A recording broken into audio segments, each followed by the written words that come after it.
Bueno, hola, buenas tardes. Estamos en el quinto, ¿no? La quinta reunión. ¿Cuarta? Bueno, cuarta, me equivoqué entonces, lo publiqué mal. Cuarta reunión del grupo de lectura de Otro Lacan. Este no es el mío. ¿Este es el mío o no? Bueno, acá está. Vení más para acá. Sí, que me dejan acá este lugar sin nadie. Alone. ¿Por qué página íbamos? Ya dije, traje el nudo. Ah, perfecto. Lo hice hoy, hice la tarea.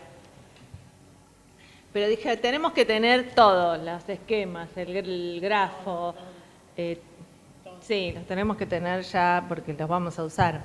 Dale, Tengo este, dale. que ya salió y lo va a traer Alfredo para vender. Buenísimo, obviamente. ¿Por qué página íbamos? Estábamos llegando a la segunda, ¿no? Sí.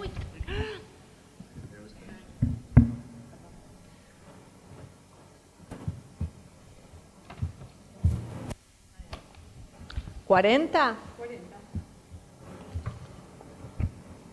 Bueno.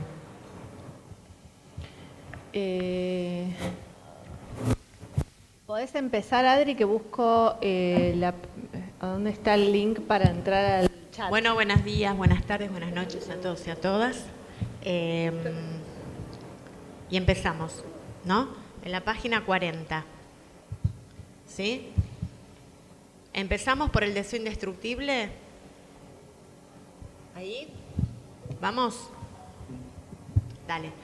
El deseo indestructible ha de inscribirse como posible solo en la palabrería.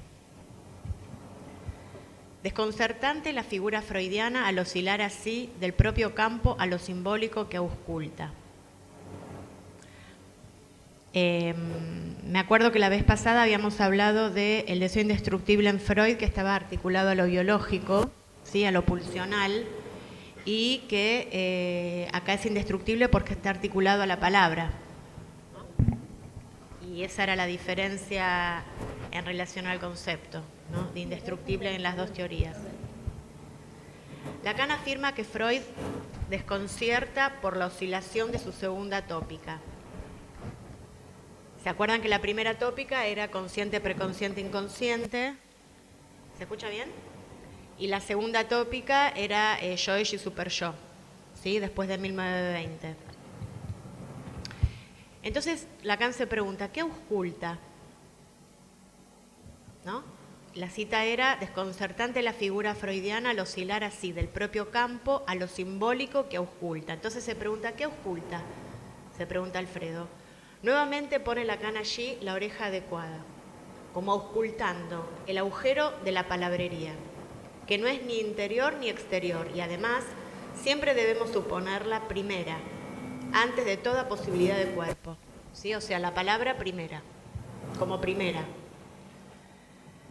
Seguimos con la cita. Estamos en el seminario de Caracas, ¿sí? En Escisiones, Comunión, Disolución. Dice: con todo, llama la atención que en este enmarañamiento no haya impedido a Freud volver después a las indicaciones más notables sobre la práctica del psicoanálisis, y en especial sus construcciones. ¿Debo darme aliento recordando que a mi edad Freud aún no había muerto? Desde luego, mi nudo no lo dice todo.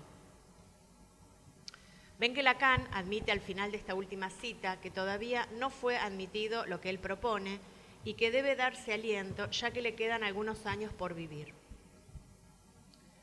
Voy a interrumpir aquí esta extensa cita, pero les advierto que luego en este texto vienen los desarrollos matemáticos.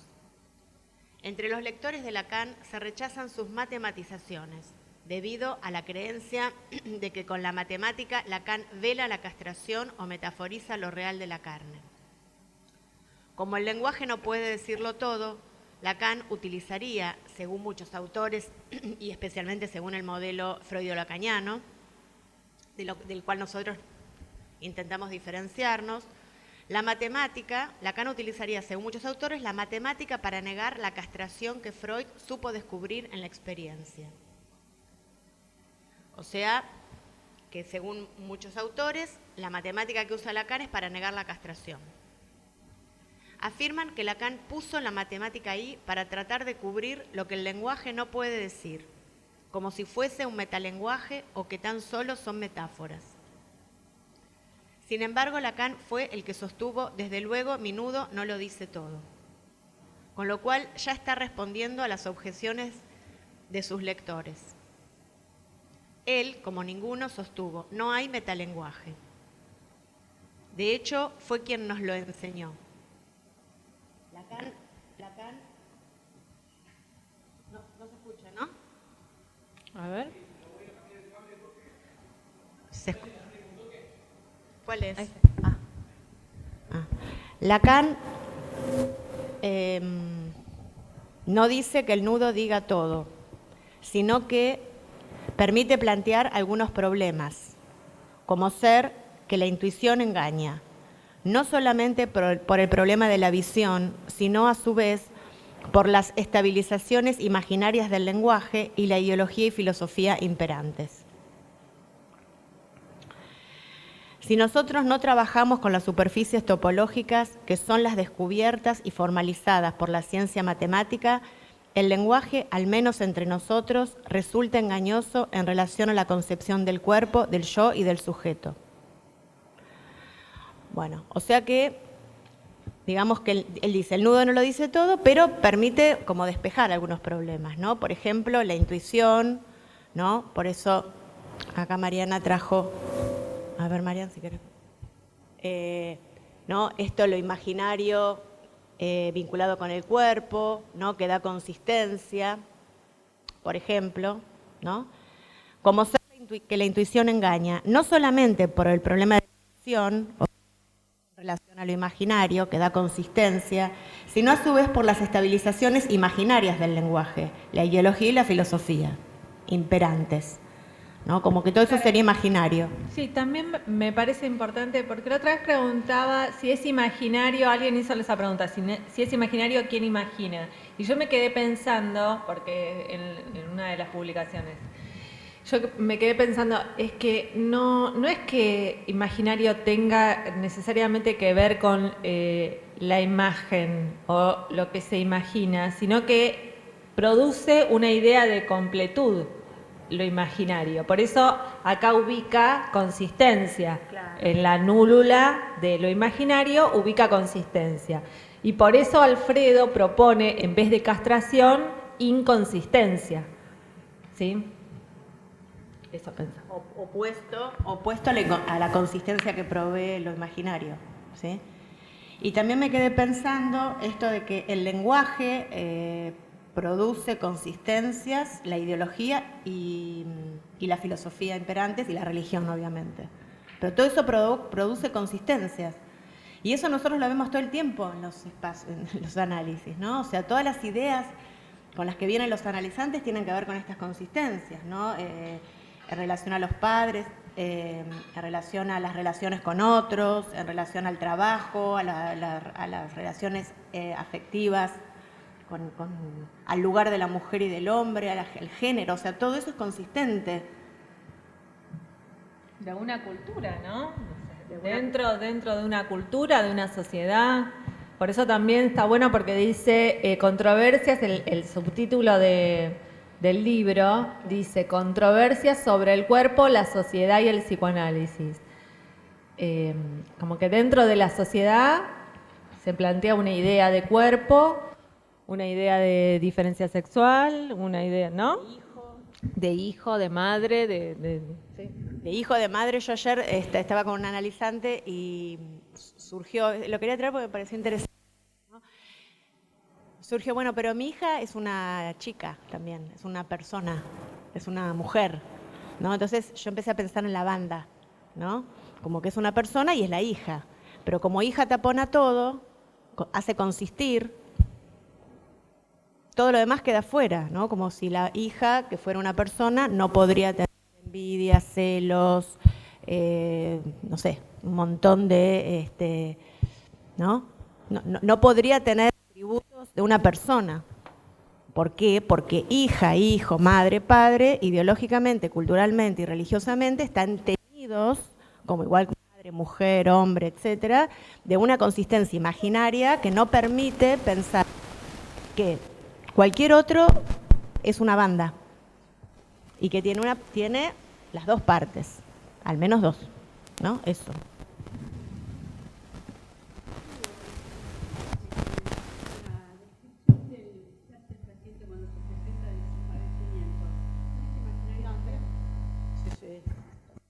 ¿Cómo? De nuevo. Digo que en la descripción que hace el paciente de su padecimiento, su síntoma es imaginario. Es que me parece que está bueno para pensar que es la estructura, así como es la estructura del sujeto, la banda de Moebius, entonces tiene una contradicción, ¿no? Y que lo podemos leer en la escucha, ¿no? Obviamente, pero digo, como esto que aparece que sí, que no, dentro del discurso, ¿no? Obviamente, se trata de un texto, por eso es discursivo. Y tiene esta estructura, digo, contradictoria, pero a la vez también lo que nos propone Lacan con el nudo es que también el asunto tiene y el síntoma tiene esta estructura. O sea, que se articula lo imaginario, lo simbólico y lo real.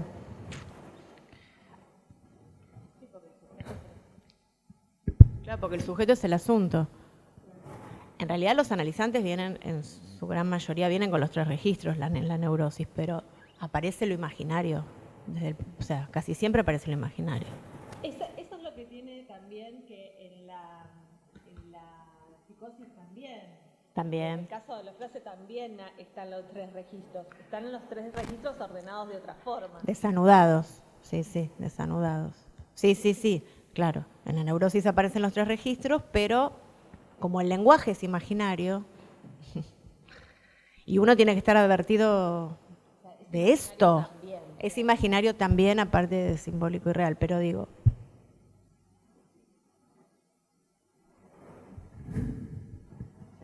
Bueno. Dice, si nosotros no trabajamos con las superficies topológicas, que son las descubiertas y formalizadas por la ciencia matemática, el lenguaje, al menos entre nosotros, resulta engañoso en relación a la concepción del cuerpo, del yo y del sujeto. Se trata de lo que Lacan planteó en los seminarios 1 y 2 como muro del lenguaje. Por ejemplo, supongamos una banda moebiana. Si me ayudo del lenguaje, ¿qué puedo decir que se presenta al auditorio la maniobra de perforar y atravesar la superficie de una banda de Moebius? Bueno, que no es, ahora no lo hacemos, pero entré por un lado y salí por el otro. ¿No es cierto? Lo puedo verificar cada vez, lo puedo verificar en cada sesión, ¿no? Ahora bien, eso es lo que el lenguaje me permite decir y los ojos me hacen ver, porque el lenguaje y la filosofía que entre nosotros se le asocia todavía no asimiló la banda de Moebius y ya no la va a asimilar porque el sentido común construido durante milenios de reflexión no es apto para pensar la ciencia de los siglos XX y XXI y sus objetos. Si yo pintara una banda de Moebius sin atravesar ningún borde, descubriría que no tiene dos lados, sino uno solo, o sea, es unilátera, tiene un solo lado. Con lo cual, tendría que ser capaz de decir, entro por un lado y salgo por ese mismo lado. Frase que no se puede sostener sin atacar nuestro sentido común. Tampoco los dos bordes que veo y puedo tocar son más que uno, ¿no? Tiene un borde y un lado, aunque parezca imaginariamente que hay dos bordes y dos lados. El asunto es que si vivimos en un mundo del lenguaje, tal como se figura, por ejemplo, en Planilandia de Edwin Abbott, y que por lo tanto es bidimensional, habría que ver cuál de las lógicas será la que vamos a asumir en psicoanálisis. Si la lógica propia del sentido común tan cogitado corporalmente en el psicoanálisis actual, o la lógica que es como tal, según Lacan, la ciencia de lo real y que hay que decir a partir de la formalización de la estructura del lenguaje y de las ciencias formales modernas. ¿Cuál será la lógica que debe asumir en su práctica el analista? Qué buena pregunta. Lacan propone que la lógica que el psicoanálisis deduce del lenguaje del otro y del otro con mayúscula O y del otro con mayúscula y del A con mayúscula planteado como A barrado, la que rige lo que el analista debe sostener en su clínica, que está estructurada como una cadena matemáticamente considerada de lo simbólico, lo imaginario y lo real. O sea, propone que la lógica que el psicoanálisis deduce del lenguaje del otro y del otro, planteado como abarrado, es la que rige lo que el psicoanalista debe sostener en su clínica. Esa lógica, ¿no? Que está estructurada como una cadena de lo simbólico, lo imaginario y lo real. Observen ustedes que es el último Lacan, ya que he citado textos de los últimos 5 años de su vida. No es cierto que el último Lacan desmienta estas cuestiones. No es verdad que diga que lo real es el cuerpo o que el cuerpo. Tampoco se verifica que rechace la lógica y la formalización y se oriente hacia la poesía. La clínica del analista no puede ser del silencio, porque ¿qué dice Lacan que el ello está esperando? Palabras. El silencio del ello está esperando palabras anteriores que el analista opera y concibe como significantes y localiza como letras. Leo de nuevo esta partecita. La clínica del analista no puede ser el silencio, porque ¿qué dice Lacan que el ello está esperando? Bueno, no sé si Lacan dice de algo, habla del ello, pero del eso, ¿no? Del eso habla. Palabras. El silencio del eso habla, está esperando palabras anteriores, que el analista opera y concibe como significantes y localiza como letras. Si leemos a Lacan así, entonces se trata de otra clínica que se orienta de otra manera y que entonces plantea.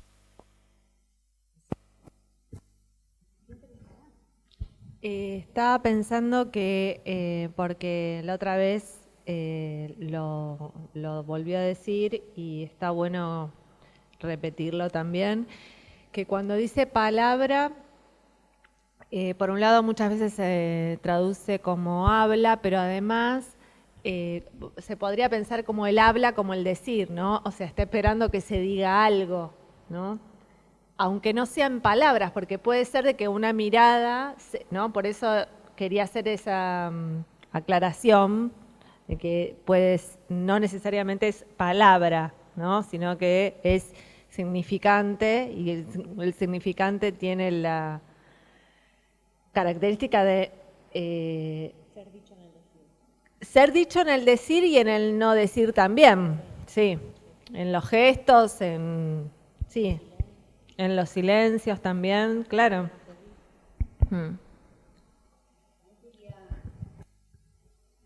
Sumar algo a modo de pregunta, porque acá Alfredo dice palabras anteriores. Es decir, que cuando eso habla, lo imaginario del lenguaje es pensar que yo sé lo que digo y que lo estoy diciendo porque yo soy, no sé, soy un ser banana que sabe lo que dice, ¿no? Pero las palabras anteriores es que eso habla antes que yo tome la palabra, digamos, ¿no? Me pareció que venía a cuenta.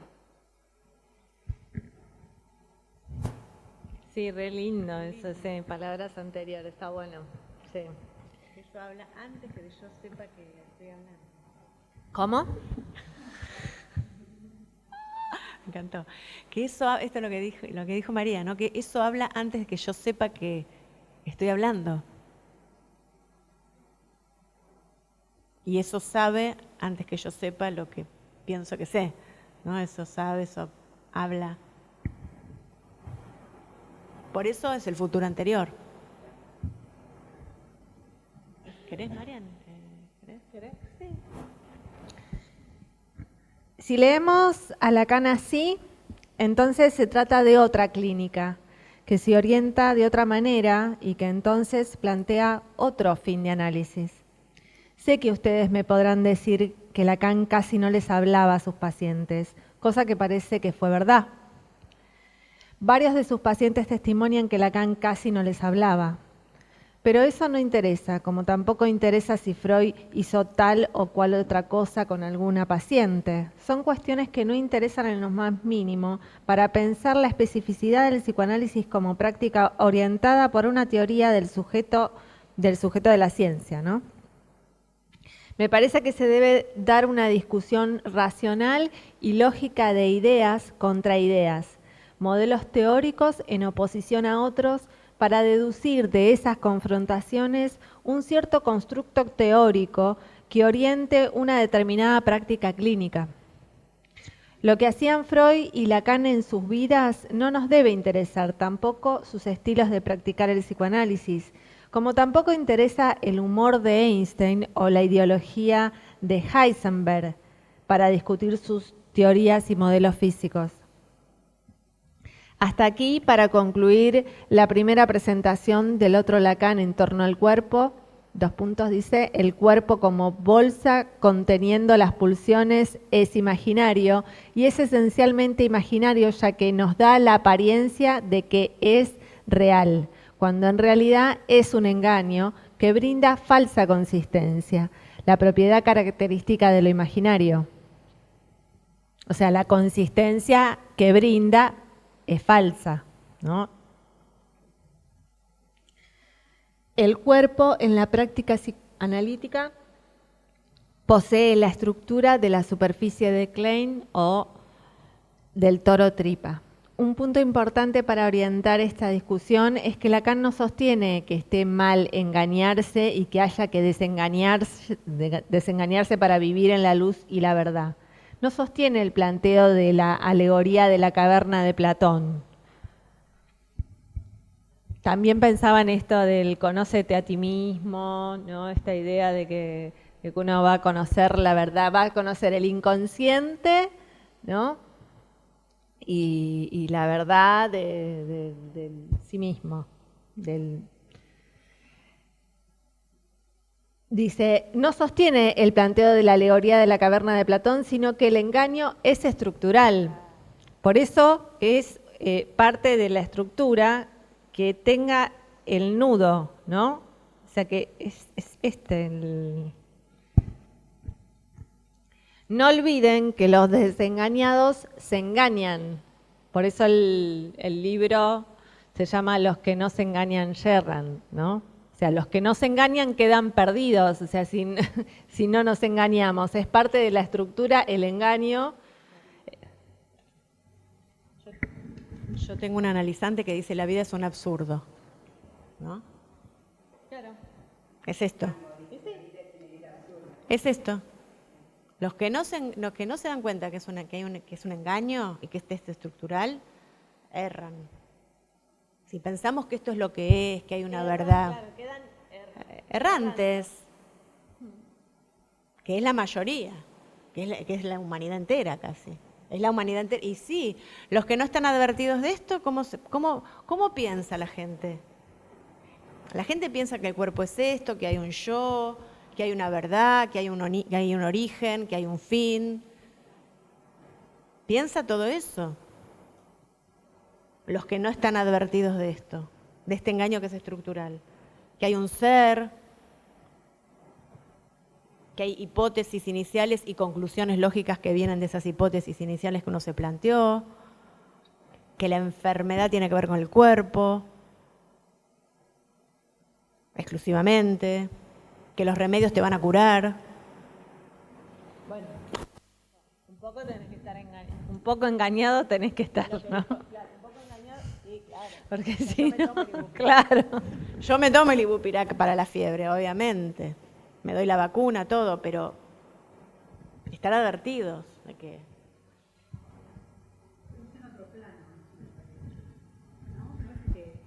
Me parece que si uno le ve la molecular dentista está perfecto, pero estamos hablando de otro plano. Es como si quisiéramos traspolar una cosa con otra.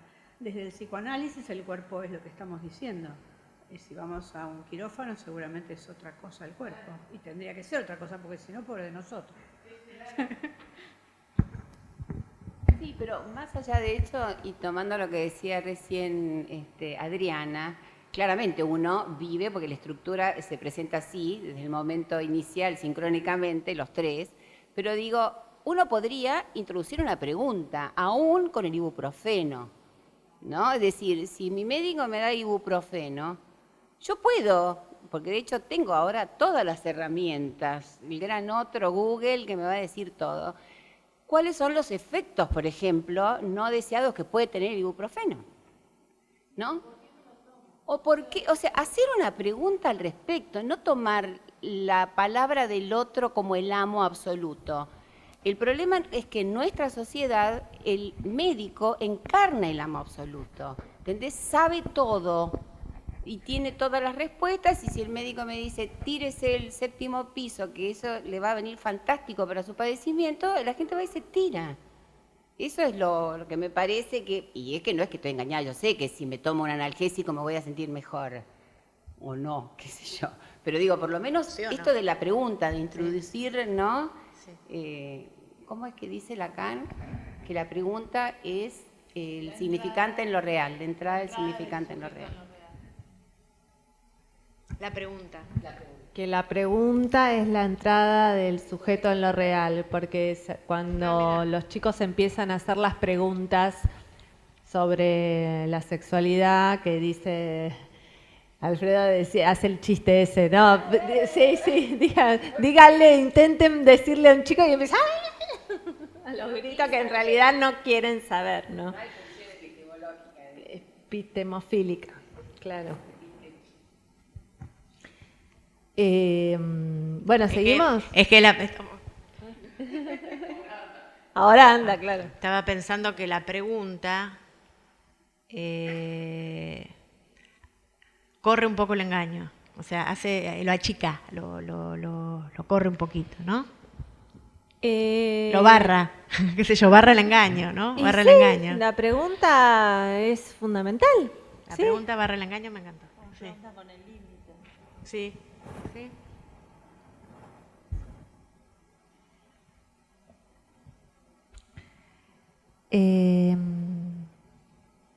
Seguimos, dice, el problema que se plantea es que en la práctica analítica el analista debe estar advertido que se trata de un engaño, porque podría venir a consultarnos gente que sufre enormemente a causa de este engaño. Por ejemplo, chicas que creen que no consiguen novio porque son feas o porque son gordas.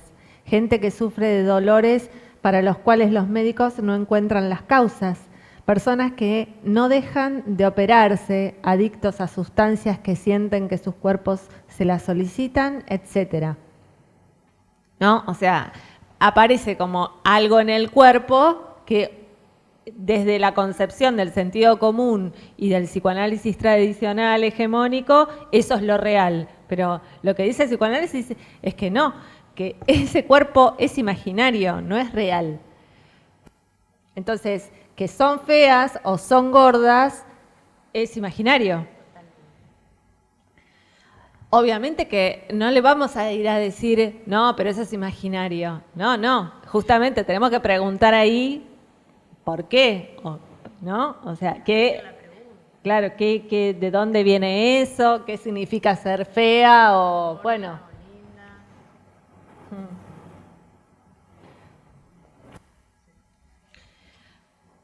Con casos de esta índole, muchos psicoanalistas lacanianos intervienen desde la responsabilidad subjetiva para que el paciente se haga cargo de su ser de goce. Esto es un horror porque la gente a mí, pero es que me indigna cada vez que lo leo y lo vuelvo a decir, porque realmente es increíble que la gente vaya justamente por un padecimiento que tiene y que haya psicoanalistas que le digan que se tienen que hacer cargo de eso que padecen, o sea, no. ¿Para qué vienen? Finalmente, ¿para qué vienen? O sea, ¿cuál sería la utilidad del espacio? Porque si no hay salida, entonces, ¿no? Si no hay algo diferente por que venga, nos quedamos con esto, ¿no? Y yo siempre, con esto del cuerpo consistente, digo, siempre pienso, además de que, bueno, nosotros formamos parte del engaño, no es tan fácil darse cuenta de esto de gordo flaco, porque nosotras formamos parte del engaño todo el tiempo. Pero yo siempre pienso, bueno, pero hay tantas mujeres hermosas, ¿no? Como hombres, y terminan igual, ¿no? Separadas o sin pareja, o sea, no tendría nada que ver con eso. No tienen que ver con la parte estética. Nada. Una cholulez, pero yo lo pienso todo el tiempo esto, como una forma de correrme de lo imaginario, ¿no? O sea, no tiene que ver con eso. Sí, también hay mujeres hermosas que deciden estar solteras, ¿no? No, pero yo digo las que son engañadas o las que son abandonadas, ¿no? Si fuera por la belleza del cuerpo, por lo estético, eso no debería ocurrir. Ah, no, Pampita. Por ejemplo, no debería ocurrir nunca, y todas. Pero viste que hay un refrán que dice que la suerte de la fea, la linda la desea, ¿no? Como que ahí, si uno, hay cosas del sentido común que si uno le prestara atención y no se dejara atrapar por estas cosas binarias, linda, fea, mala, buena, puta, santa, joven, vieja, y que es muy difícil, como vos decías, salir de ese imaginario, porque estamos totalmente tomados por eso y porque además la propaganda, lo que vende, viste, yo el otro día me reía porque hay una crema que se llama Cicatricure que te promete ser 2 años más joven. Qué bueno. 2 años, digo, nadie se percató de eso. Mirá si yo me voy a comprar una crema, tengo 66, que voy a parecer de 64. ¿Cuál sería el cambio? Y la gente va y lo compra, ¿no? Pero digo, más allá de eso es poder correrse de ese espejo en el que todos nos miramos, porque más de una vez, yo lo digo porque me ha pasado, me pongo frente al espejo y empiezo a tocarme el cachete, ¿viste? Digo, a ver, si me lo levantara acá y si me hiciera acá.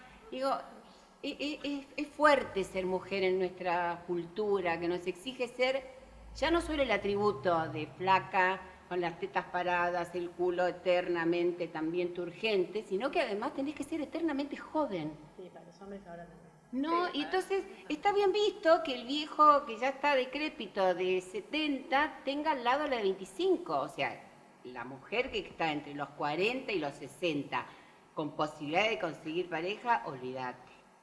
Porque el de 75, si encima tiene money, va por la de 25.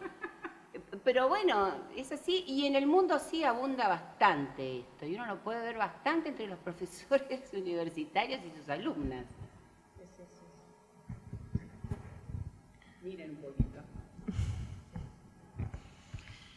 Sí, yo me acuerdo de la facultad.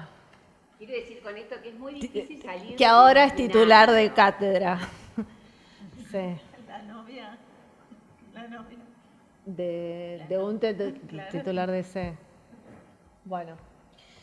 Dice. Podrías haber sido también. No, yo no, seguramente yo no. No, yo no. Entonces dice, con casos de esta índole, muchos psicoanalistas lacanianos intervienen desde la responsabilidad subjetiva para que el paciente se haga cargo de su ser de goce, por ejemplo, gorda o del goce mortífero de quien quiere a toda costa morir. Por el contrario, se le podría proponer pensar y analizar qué quiere decir ser gorda o fea, qué lugar íntimo ocupa el otro allí, qué es imaginario y qué es real de ese sufrimiento que pareciera provenir del interior del cuerpo, pero en realidad no es ni interno ni externo. En nuestra clínica es muy complicado proponerle a la paciente gorda que adelgace, porque después se le puede proponer que se opere la nariz y después que se ponga siliconas. Claro. ¿Dónde terminaríamos con eso? ¿Dónde se termina con tales prácticas corporales? No se termina. Para poder terminar, o sea, cortar con el síntoma, debemos ser capaces de proponerle analizar a quien padece del cuerpo que se puede tratar de un engaño. Pero no se trata de desengañarlo porque el engaño es estructural. Se trata de analizar en el sentido de reestructurar las relaciones de los elementos en juego en función del conflicto del deseo y el gozo. de la inmixción de otredad y del discurso. En definitiva, de la causa en la otra escena y el objeto A, aunque el padecimiento se registre o se padezca en forma particular. Obviamente que, o sea, es una teoría que nos permite ubicar estas cuestiones dentro de un análisis, ¿no? Entonces, entender dónde está puesto el otro, ¿no? ¿Qué relaciones hay con ese otro, con el otro encarnado o con el otro con mayúscula? Sí, del discurso. O sea, pensar esta cuestión imaginaria y poder salir de ahí, ubicar la pregunta en relación al otro, al discurso, al objeto A, ¿no? Y dice a la otra escena, porque además tenemos que la estructura del asunto es una escena en la escena, ¿no? O sea, se tratan también de otra escena, porque son por lo menos dos, ¿no? Es S1, S2. Comentario, dice, el problema del cuerpo lleva a la cuestión de la radicación de la identidad y pareciera entonces que el eje de la subjetividad quedara allí entroncado. Eso es así, sin lugar a dudas, pero además tenemos un problema lógico con la identidad. Lo edité mientras lo leía, ¿viste? Pero además tenemos un problema lógico con la identidad. Lo voy a plantear en forma de pregunta. ¿No estaremos confundiendo en psicoanálisis la clínica del caso por caso, o sea, la clínica de lo particular con la clínica de lo individual? Porque para nuestra cultura, toda cosa es en la medida en que es idéntica a sí misma. No, y además, sí, lo singular, ¿no? O sea, es muy común escuchar en los seminarios, las presentaciones del psicoanálisis lacaniano, de hablar de lo singular, del sujeto. Sí, sujeto singular es un concepto. Sí, Sí. se utilizan muchísimos textos de Sí. presentaciones, Sí. que trabajan en otros ámbitos y es sujeto singular. No sé si creo que no está en Lacan como concepto. No está. Debe ser de Miller. Sí, me parece que sí. Por eso Alfredo había hecho un texto que es que el nuevo psicoanálisis que había aparecido era el de Miller en realidad, no era el de Lacan. Entonces, ¿dónde estoy?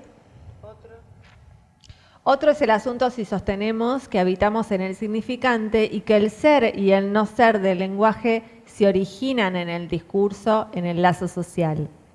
Entonces, ese ser y no ser se definen en un discurso, ¿no?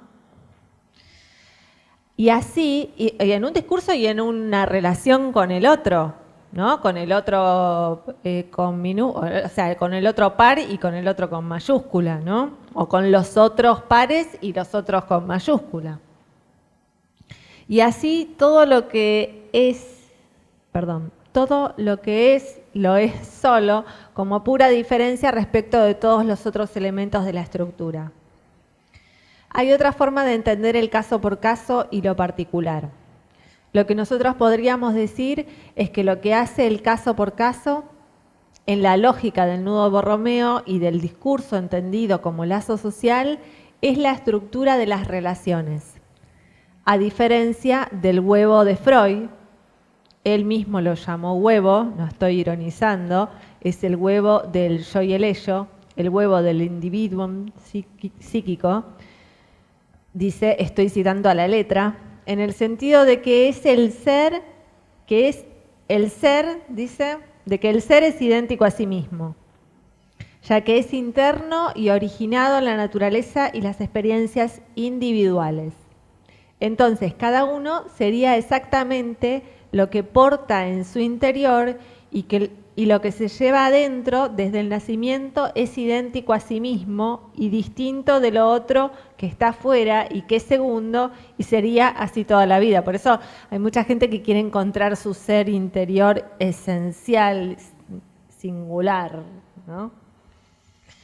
En la lógica del nudo Borromeo, la existencia es en función del enlace del conjunto de anudamientos. El sujeto, en su condición particular, es el conjunto de las relaciones, inclusive con el analista. Cada caso es el conjunto de las relaciones presentes, pasadas y futuras, con lo cual, por ejemplo, lo que dice el analista es material del caso. Propongo que no es material del caso solo lo que sale de la boca del paciente, porque serían como las bolitas que salen de adentro. No se trata de que el paciente dijo, las bolitas lo vimos la vez pasada en las bolitas de las pulsiones, ¿no? No se trata de que el paciente dijo, el analista le interpretó, etc. No hay material puro en el sentido de solo lo que dijo el paciente, aquello que salió de su boca, proveniente del interior.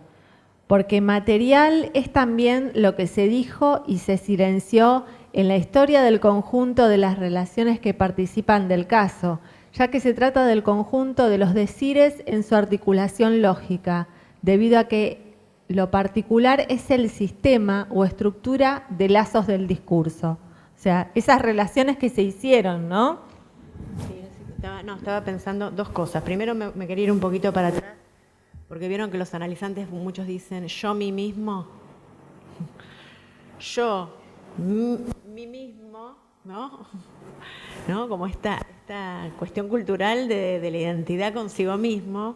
Eso por un lado, el otro día lo escuché y lo escuché diferente. Yo, mí y mismo. Bueno, pero yo, ahí mí mismo. Ya ahí no sé, ahí ya me gustó porque ya tiene como un desdoblaje, ¿no? Como que se divide. Ya yo, mi. ¿Quién es quién? ¿Mí? ¿Cuántos son? Yo, mí y mismo. No lo pensé así. Me produjo tanta perturbación, ¿no? Esto de yo, mí mismo, que no pude leer así. Pero está bueno. Está bueno, porque hay varios. ¿Quién es? ¿Yo, mí o mismo? Bueno. Y otra cosa es que acá hay una definición buenísima de lo que es particular, ¿no? El sistema o estructura de lazos de discurso. Eso es particular. Eso es lo particular. Eso es lo particular. Claro. Eso es lo particular. Nunca había visto así. No, nunca lo había visto así. Ahora está buenísimo. Eso es lo particular.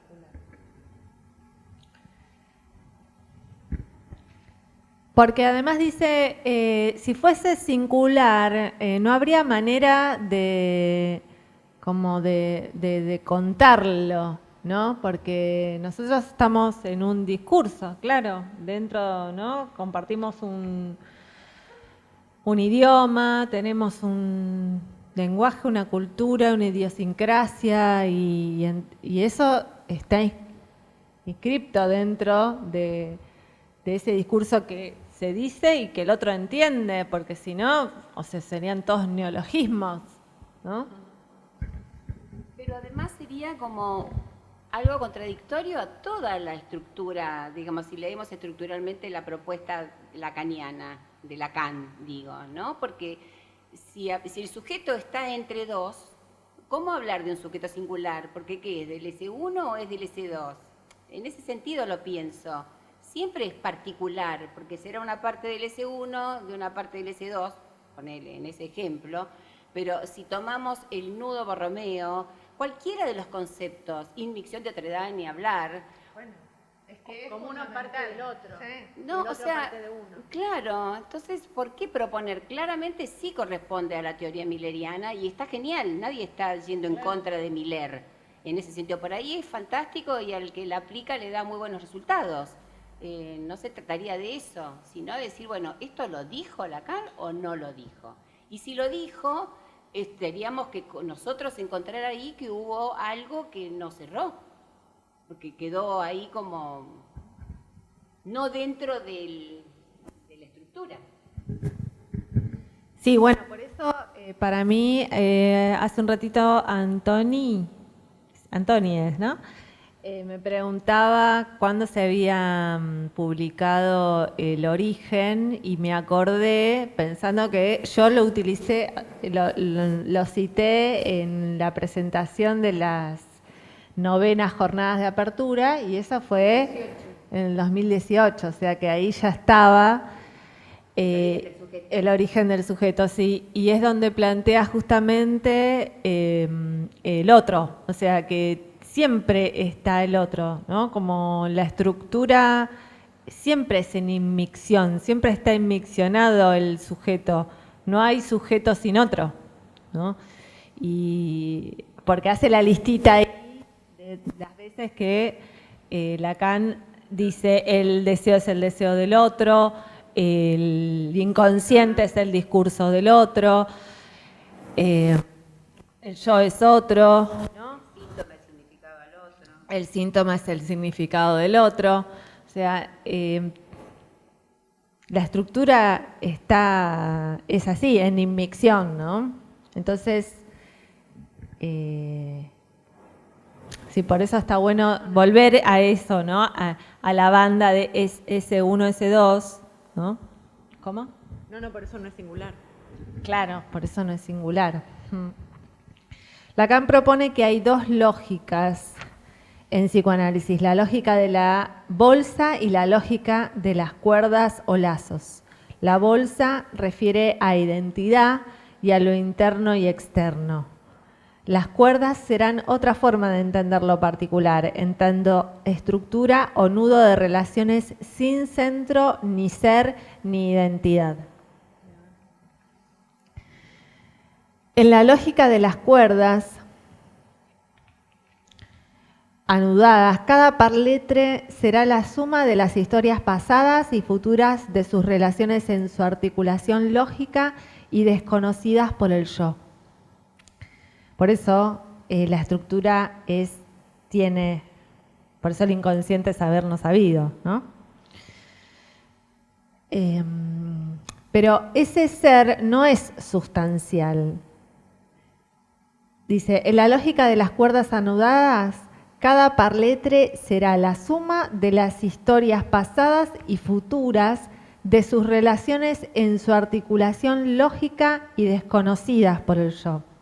Pero ese ser no es sustancial. Lacan propone el nudo borromeo para dar otra intuición de lo corporal. Recuerden que el nudo borromeo no son las tres cuerdas, sino el nudo en sí. En este caso, el nudo browniano, un objeto matemático. Un nudo es un tipo de ser, bueno, por eso lo hice hoy a la mañana. ¿No? Ay.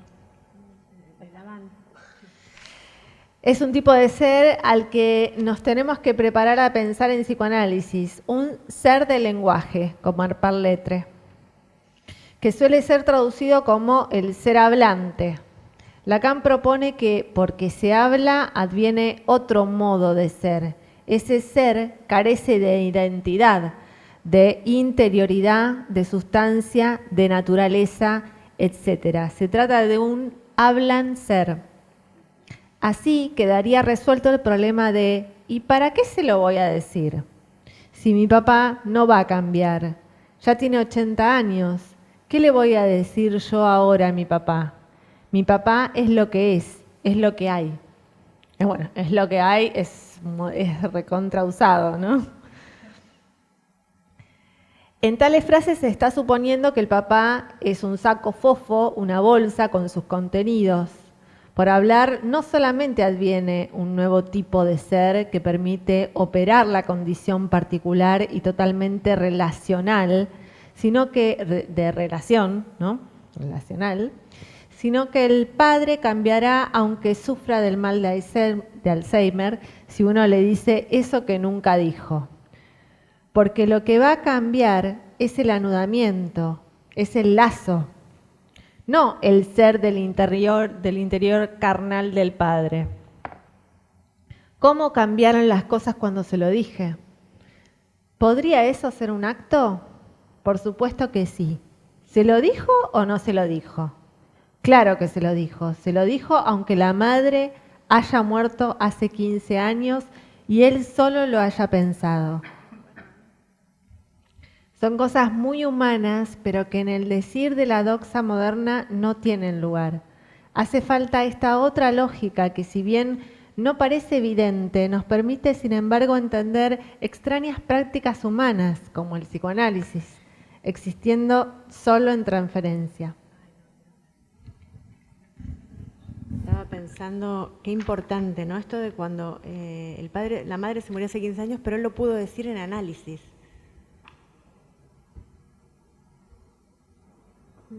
Por eso, acá también había salido si los que se murieron están muertos o vivos, que es la muerte, ¿no? En este discurso. ¿Qué es la muerte en este discurso? Porque sí, se murió y uno lo puede seguir diciendo y uno puede seguir operando con eso, ¿está vivo o está muerto? ¿Y cuáles son los cambios lógicos que se producen en el sujeto que puede decir algo? Decirle algo a ese padre, esa madre, a ese lugar.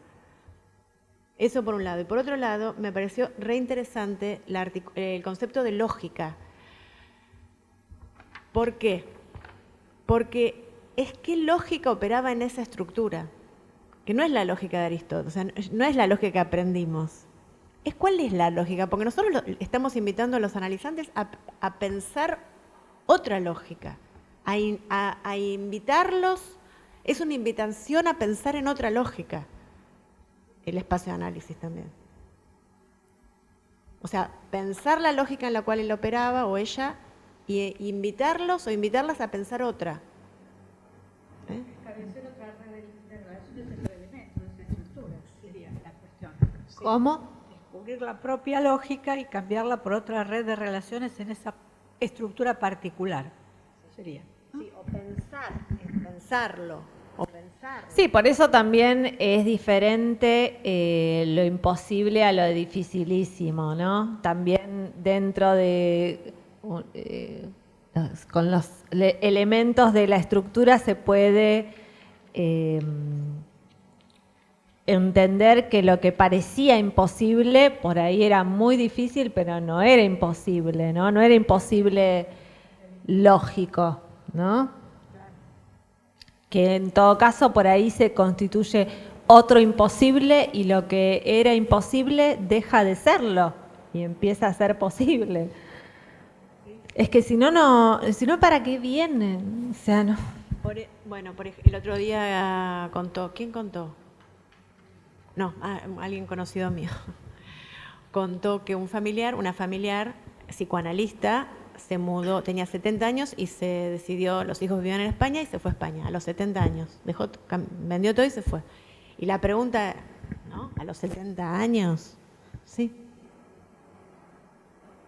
O sea, ¿no? O cuando los analizantes vienen y dicen, no, pero esto, o sea, yo nunca, o la separación con una pareja, o la venta de, no sé, cosas de la familia anterior, como imposibles, y finalmente empiezan a ocurrir los análisis, que ocurren esas cosas, porque fue puesto en palabras, se pudo pensar, y ahí hay un cambio de lógica. No sé si les pasa, pero ocurre esto, ¿no? Cuando cosas impensadas por los analizantes cuando empiezan el espacio y después cuando están transcurriéndolo dicen, nunca me imaginé que yo iba a poder, ¿no? A, B, C, D. Sí. Sí.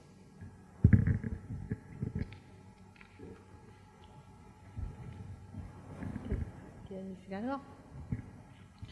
Pasamos a la reunión 2.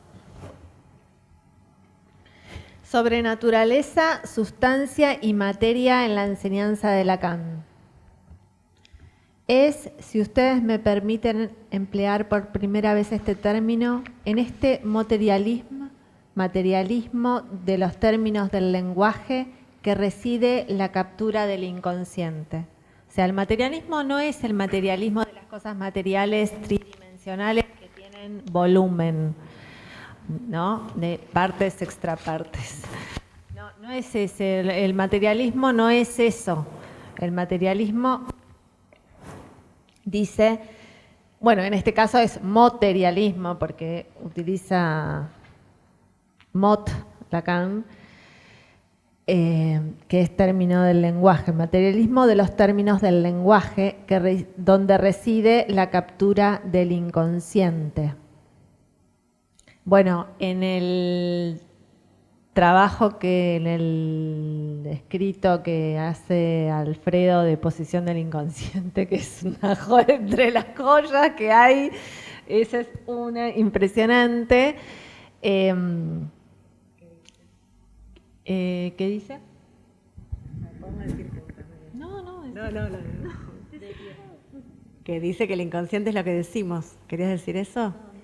Sí, pero que el inconsciente no está adentro, no tiene contenidos. O sea, no es que el inconsciente es un contenido. No hay palabras vacías. Lo que hace Lacan es vaciar al inconsciente de contenidos, porque no son ni siquiera son significantes. Y eso es muy difícil de concebir. Pero bueno, lo vamos a ir viendo. Por eso, si es lo que decimos, si no tiene contenidos, es una superficie. Está en la superficie. Es una superficie. Sí, pero no es una superficie que está escrita. ¿Entendés?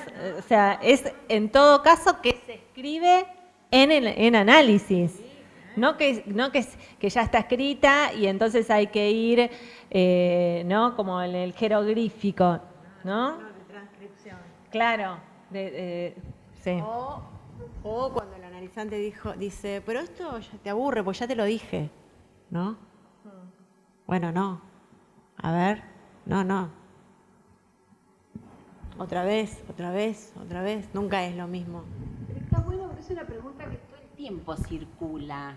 Y circula mucho en las redes, viste que hay muchos espacios de divulgación de conceptos psicoanalíticos en relación al inconsciente y hablando, digamos, de una tópica del inconsciente. ¿Dónde está el inconsciente?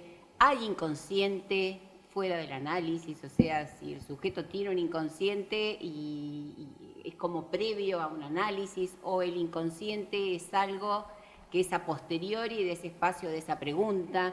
Es muy interesante porque no está resuelto, te diría, más allá de que ya sabemos que para Lacan el concepto de inconsciente no es el del freudiano, y en ese sentido sí hay una diferencia radical donde por ahí se puede pensar el inconsciente freudiano como el contenedor o la idea de esto que está escondido, traumático, o en las profundidades, ¿no? Reprimido.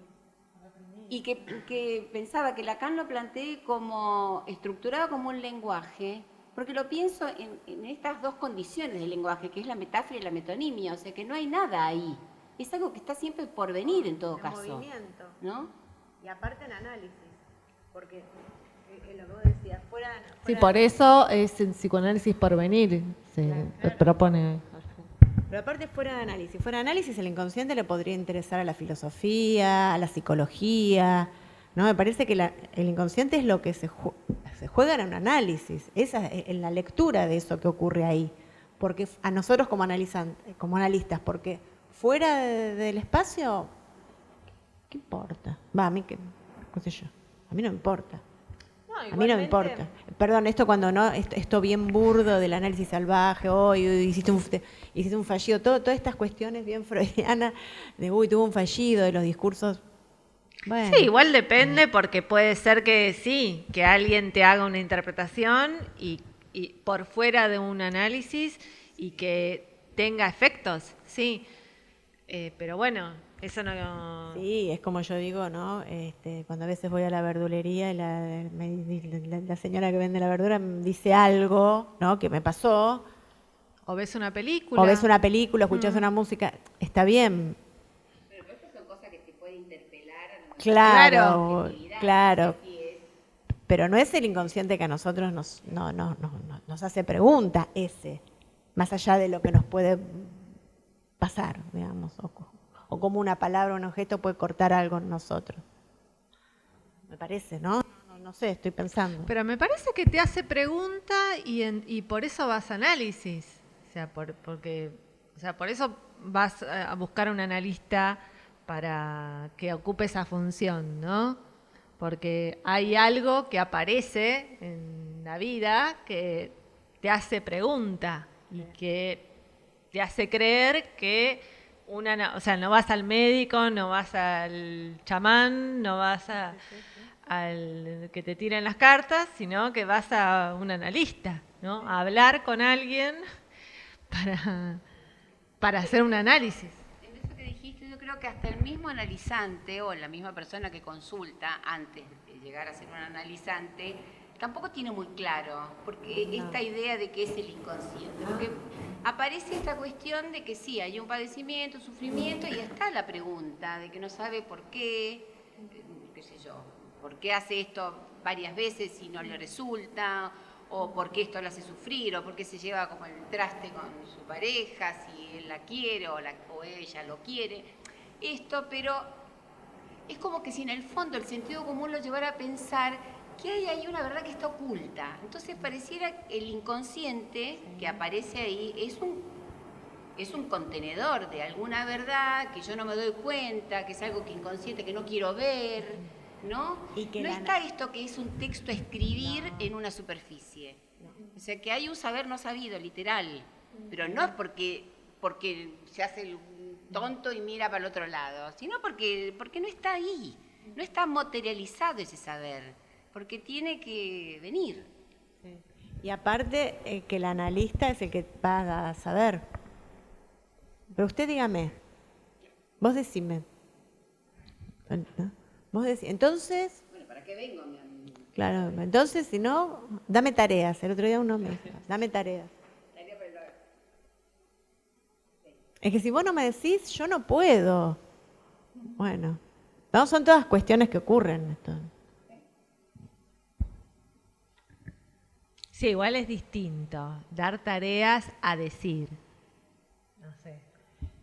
Sí, pero... Por eso acá decía, ¿no?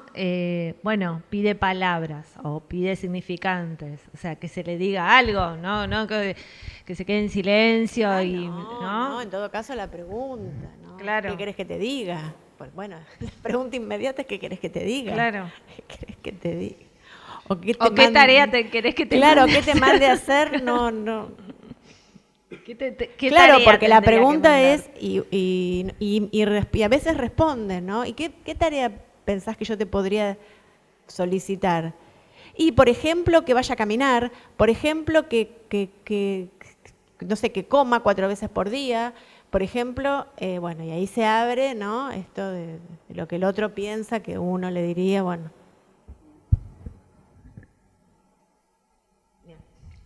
Bueno, empezamos entonces la reunión 2. Voy a volver a explicitar la propuesta de trabajo, tal como hice en la reunión anterior, porque considero que participa, al menos en cierta medida, de una historia que conozco por haber sido parte de ella y que vale la pena recordar aquí. En los 80, al momento de su fallecimiento, se afirmaba categóricamente que Lacan no se entendía. Hay muchas anécdotas sobre ello. En el primer encuentro internacional del campo freudiano, los argentinos les decíamos a los franceses que ellos tenían la suerte de poder leer a Lacan en francés. Y ellos se reían y nos respondían que Lacan no escribía en francés, por lo tanto, estaban igual que nosotros. Tampoco entendían mucho. Ahora, 30 años después, me parece que se puede seguir diciendo perfectamente que Lacan no se entiende, pero con la salvedad de que ya se sabe lo que dijo. Ya se sabe lo que dijo refiere a que Lacan ya fue elucidado, que es una palabra de uso poco frecuente y es sinónimo de dilucidado. Es decir, fue aclarado, se disolvió la oscuridad de Lacan. Considero que el pasaje de no se entiende a no se entiende, pero ya se sabe qué dijo, ha producido, entre otros, un efecto que ha sido el de facilitar que se claudique en la lectura y el estudio serios y sistemáticos de la obra de Lacan, para así intentar comprender qué propuso. Ahora que ya se sabe lo que Lacan dijo, me parece que se abrió la posibilidad de transmitirlo casi sin estudiarlo o investigarlo con detenimiento, porque ya no haría falta pasar. Esto me hizo acordar que mi hija me contó que está en una materia, la profesora estaba enojada con Lacan, porque justamente, claro, no se entiende nada.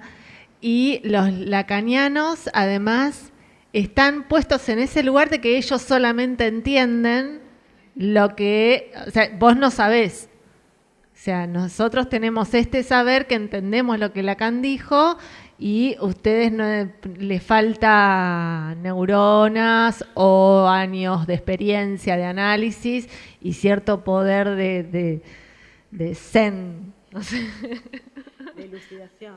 Claro, de elucidación, sí. Intelectual. Sí, Tal cual. bueno, creo que no sé si ustedes van a poder superar esto, que me dijo una vez una profesora, ¿sabes cuál es la diferencia entre Freud y Lacan? Que Freud es un caballero. ¿Y Lacan qué?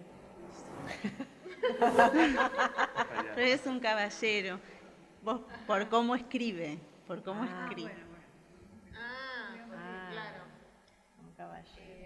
era un caballero porque escribía de la forma como que escribía y Lacan, que era difícil de entender, no era caballero. Algo así. Porque sacó el premio Goethe. Claro, el premio Goethe, tenés De razón. literatura. Sí, de literatura, porque escribía como un literato. Sí. Bueno.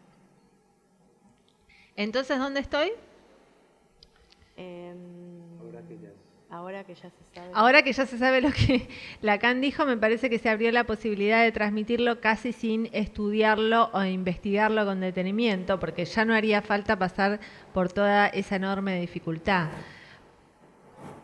Por ejemplo, ¿para qué habría que entender qué son los teoremas de Gödel? No se pregunta para qué la topología en psicoanálisis. Se descarta la investigación textual. ¿Para qué sirve eso en la clínica? Se suele responder, para nada. Hay que analizarse, atravesar por la experiencia y practicar. Respecto de la teoría, se sabe que Lacan dijo en esencia, supuesto, ¿no?, lo mismo que Freud y alcanza con hacer la experiencia para saberlo. Estimo que además está sucediendo otro fenómeno y es que se le da tanta trascendencia a la elucidación de la enseñanza de Lacan que muchas veces se produce lo que se afirma como la elucidación se confunde con lo elucidado. Resultado, muchas veces se dice que Lacan sostuvo lo que un comentarista de Lacan ha dicho. Por ejemplo, en una presentación de casos en la que participé en el extranjero, un psicoanalista dijo, y como dice Lacan, los pacientes siempre mienten. Sí, pensaba eso, ¿no? Como se dice que Lacan dijo y entonces así lo que se pierde es la pregunta. O sea, ¿no? Esto, como ir a leer y ponerse a pensar en lo que se está diciendo, ¿no? O qué está queriendo decir eso que se lee, ¿no? No, como recién tomamos el ejemplo de sujeto singular. Vos podrías preguntarte si más o menos leíste algunas otras cosas, pero no repetir, que es lo que suele pasar en general en algunos espacios psicoanalíticos, sino hacerte la pregunta, ¿y lo habrá dicho Lacan esto? ¿O en qué contexto lo habrá dicho? Por eso estuvo tan buena el otro día la presentación de Fernán San Martín sobre inmixción. Sí, también pensaba, a mí me pasó en la facultad, yo no sé a vos, Nicolás, pero a mí me pasó que vos hacías una pregunta y te miraban mal, tipo, no entendiste nada. O sea, ¿cómo? Vos de repente, no te respondían, porque vos preguntabas, por ejemplo, ¿qué es el goce? ¿Pero qué es el goce? ¿Qué me dijo una paciente fue que me dijo eso, ¿no? Como que, pero ¿qué es eso? O sea, no entiendo. Pero, y ya mal, te miraban como, no, no entendiste. No entendí, claro. Pero no te conté, no, el goce de lo insignificantizable, ¿no? Estaba pensando que eso los ubica en una posición de analista, porque ¿qué hacen con los analizantes? No, una posición de analista no, o sea, una posición de analista particular que No, es bueno, la de esa claro. posición, que entonces me pregunto cómo se ubican frente al analizante en la posición de no preguntar, Claro, sí, no. de pensar que se sabe, que sabes, que esto se sabe. Porque para ubicarse como analista hay que, por eso, leer a Lacan es ubicarse como analista. Leer a Lacan Pero es ¿qué ubicarse analista? Por eso. de este otro Lacan. Analista de este otro Lacan. Por Que eso digo. se interroga, se pregunta, nos cuestionamos una y mil veces, volvemos a leer. Hay una lectura estructural también, ¿no? No de un término, sino contextual en función de lo que viene diciendo, porque también otra de las cuestiones es, acá dice esto y después dice lo otro. Bueno, a ver, o se contradice, ¿viste esto que dicen que se dice? Acá dice... Pero bueno, ponete de acuerdo, Claro. primero dijiste que tu mamá era mala y ahora Claro. decís que es buena, pero ¿cómo? ¿Es mala o es Claro, por eso te ubica como por eso leer a Lacan te ubica como analista. Implica asumir una posición como de analista, de un analista, el que se cuestiona, el que no. Pero que lo que digo es que es una concepción totalmente distinta de saber y de verdad, sí, sobre la verdad y sobre el asunto, ¿no? O sea, la cuestión del tema. Bueno, ya la definición de sujeto no es concebida por el psicoanálisis tradicional, ¿no?